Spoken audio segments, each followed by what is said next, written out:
Kamusta ka naman? Okay ka lang ba? Okay lang po, nagpapasaya sa gabi ito sa Milagrosa. Maraming salamat sa bubuo lahat ng organizer. Yes, palakpakan ba? Napasaya ba kayo ng ating candidate number 1? Yes na yes na. Hindi ka naman ba napasok kanina sa ginawa mong Hindi talent? naman, kasi ano na yun eh, lagi lang ginagawa. Lagi nang ginagawa, no? Kada fiesta, maging bagong taon. Oo naman, kasi tradisyon pa na yun. Tradition na Miss Agret. So, hello there, ma'am. Miss Agret, pick your judge, please.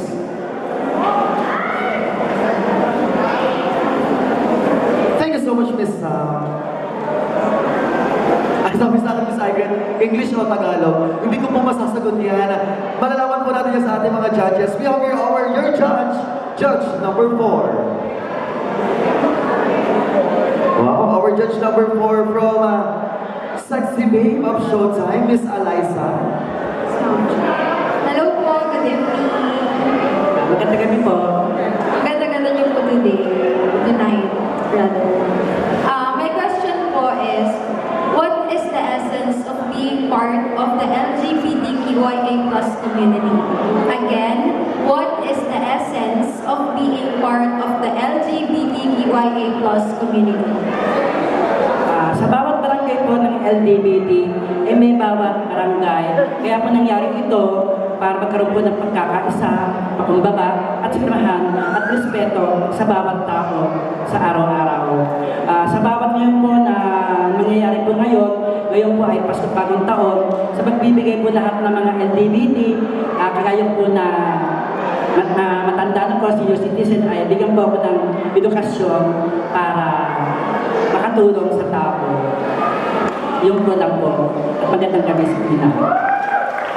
Thank you so much to our Queen King candidate number 1. Napakaliit ng mukha ng ating second candidate, Miss Julian Ward. And now, ay, nagulat ako na. Bigla-bigla napasok si Sex Bomb Diwa. Alright, pick your judge. Judge number 1 po. Judge number 1, and that is? Hello. Good evening. Good evening. My question is, what would you choose? To be beautiful or to be attractive? Again, what would you choose? To be beautiful or to be attractive? Wala po naman. Maraming mahirap sagutin ang katanungan nang naaayon ko sa inyong opinion. Ngunit kaya niyo akong sagutin ito nang naaayon ko sa aking opinion at nararamdaman. Bilang isang individual, ano daw mas pipiliin ko? Maging maganda o maging attractive?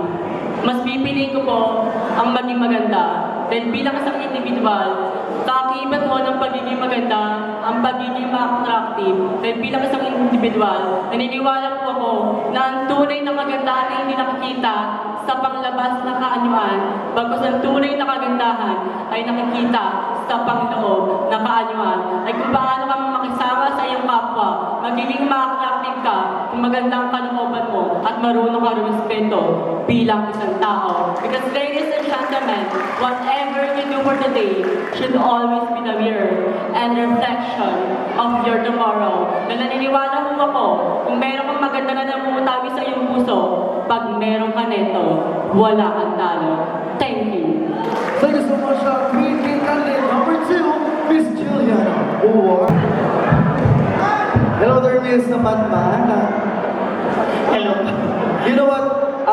Isa ako sa mga fan, sa napakarami mong fan dito sa Milagrosa, isa ako doon, and it is my pleasure to stay in this stage with you tonight. And maraming salamat sa pagpapamulang sa barangay Milagrosa na talaga namang binabaan tayo ng isang mat-mat centino. Thank you so much. We were supposed to compete in Pagbilao, Quezon, but kahit saan naman, may ano lang talaga ako, gut feeling, mabilis ako agad makaramdam kung saan masaya, mas sincere yung organizer, at mas okay at malinis ang pageant. Wow, of course. Dito sa Barangay Milagrosa, lahat dito malinis, pantay-pantay ang patas. And we truly, we are proud to tell you na wala nga ganung mangyayari for tonight. I'm just okay. Alright, so, Thank you. Miss Matman, please do pick your judge. Yes.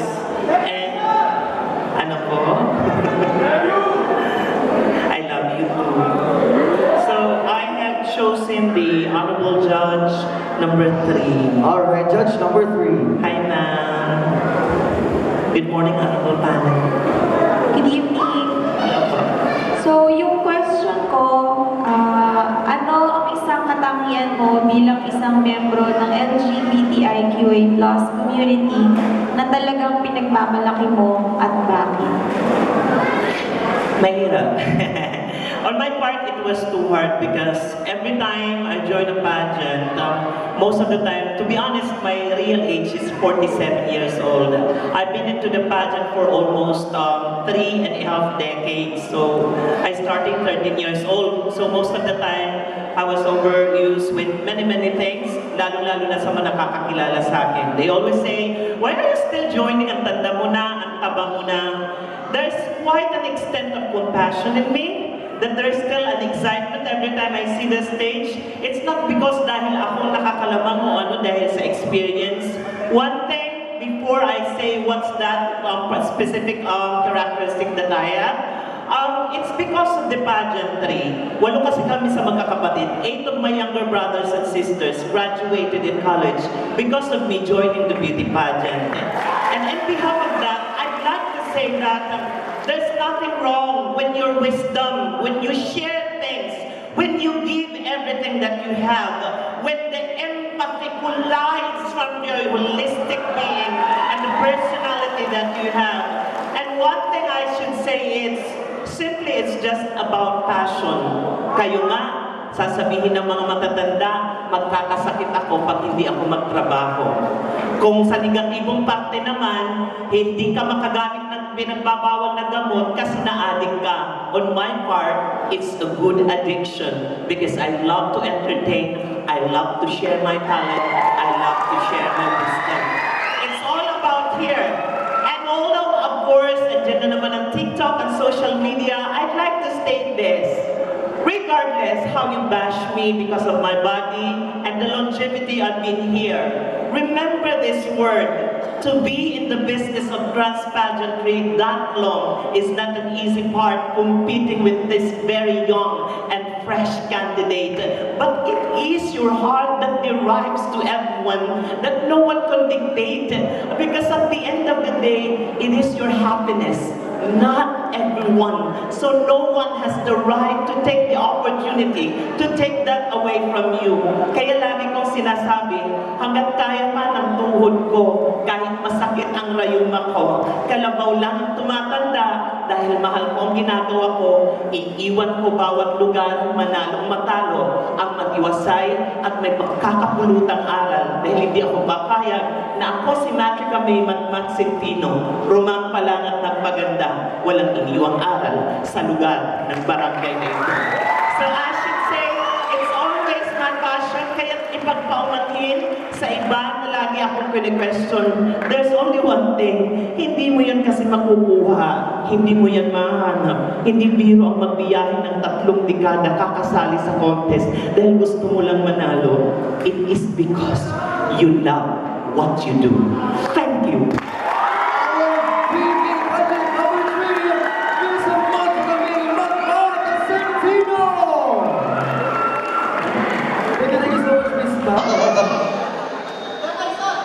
Merong power of Buga and power of Kings. And that is judge number 5. Judge number 5. Hi sir, magandang gabi po. Kamusta po kayo? Hello, candidate number 4. Hi, Bill. Good luck to you. I actually have here 3 questions. So I'm going to let you choose number 1, number 2, or number 3.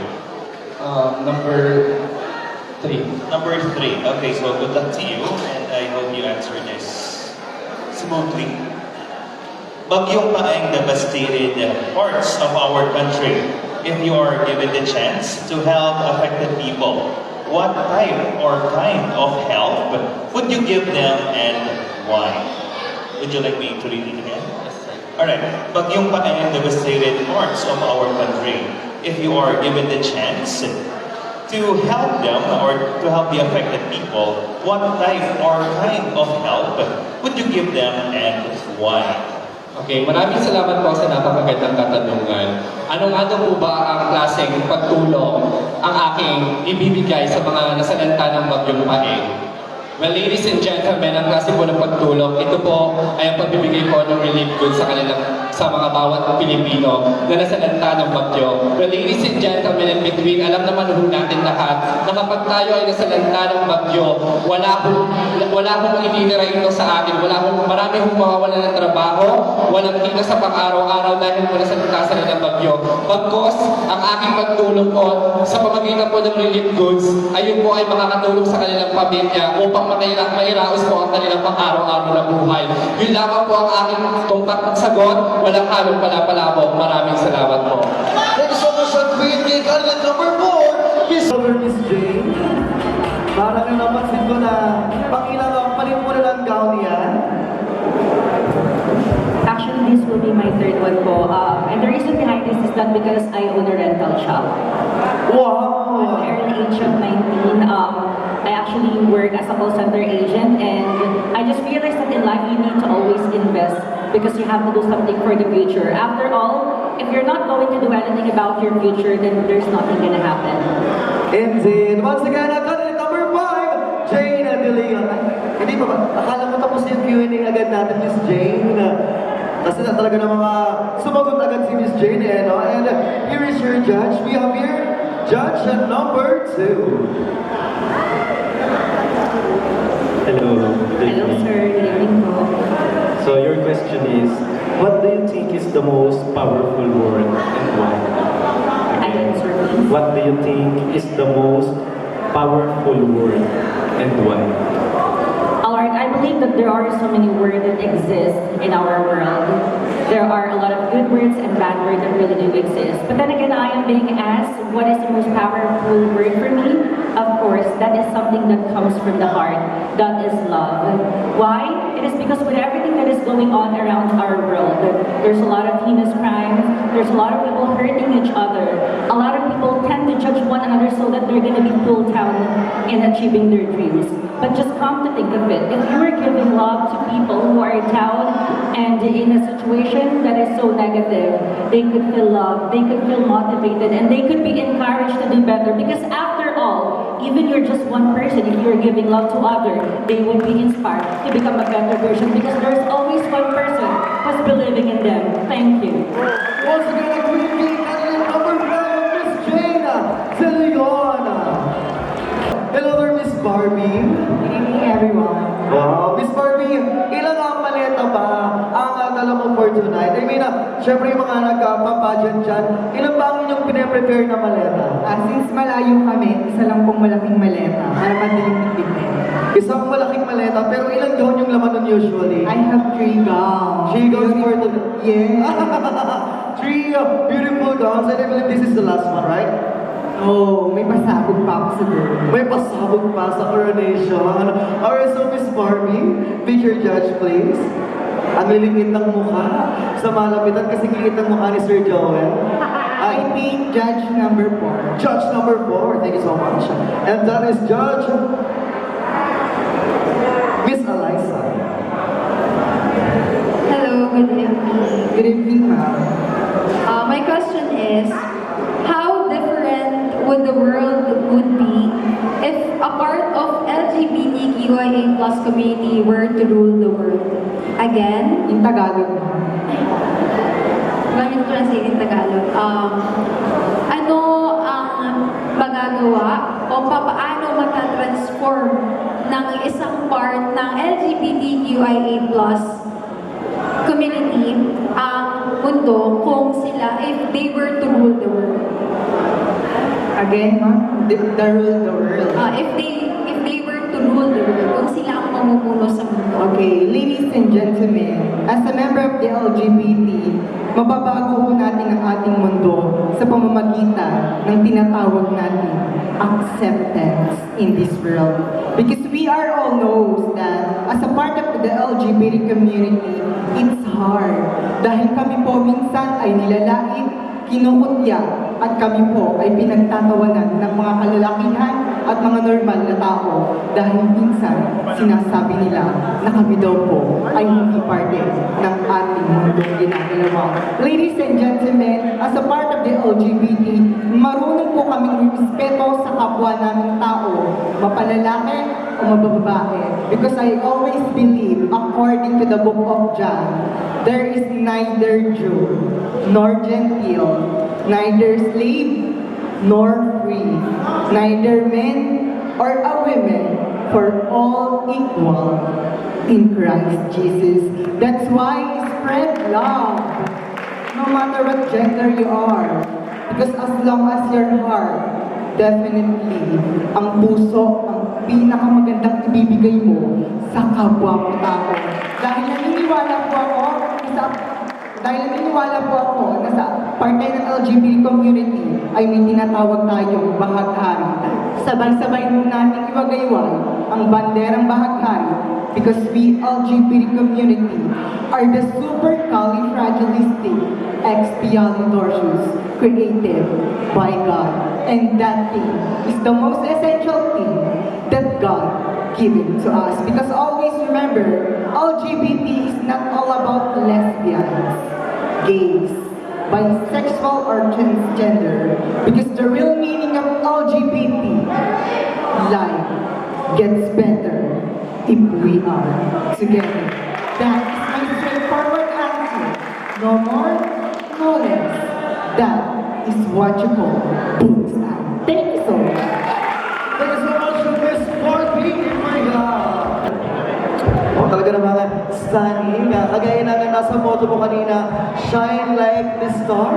Parang shine like the glitters, may mga pagano, sparkle like the glitters. Ilang taon ka na, Miss Julia? I'm 21 years old. 21, very young. Fourth year college. Fourth year college na, at pinapakaral mo din ang sarili mo by means of this I am the project. breadwinner of my family. At ang breadwinner din ng pamilya. So ano nararamdaman mo, Miss Julia, na eto na, nasa last part na tayo ng competition at dito na natin malalaman kung ikaw ba ang magiging grand winner or not. Ano nararamdaman mo? First and foremost, I would like to thank all the organizer because of this prestigious pageant. Dahil sa inyo na papakita kami ng aming mga talento at ang kagandaan. Ang nararamdaman ko tonight ay syempre kinakabahan, hindi naman mawawala. But I am happy kasi I have lots of co-candidates na napakaganda at napakaganda. Yan, talaga namang babaunin mo itong experience na to sa susunod mo pang mga pageants na sasalihan. And Sex Bomb Diva, pasok. And who is your judge? That is judge number 2. Number 2.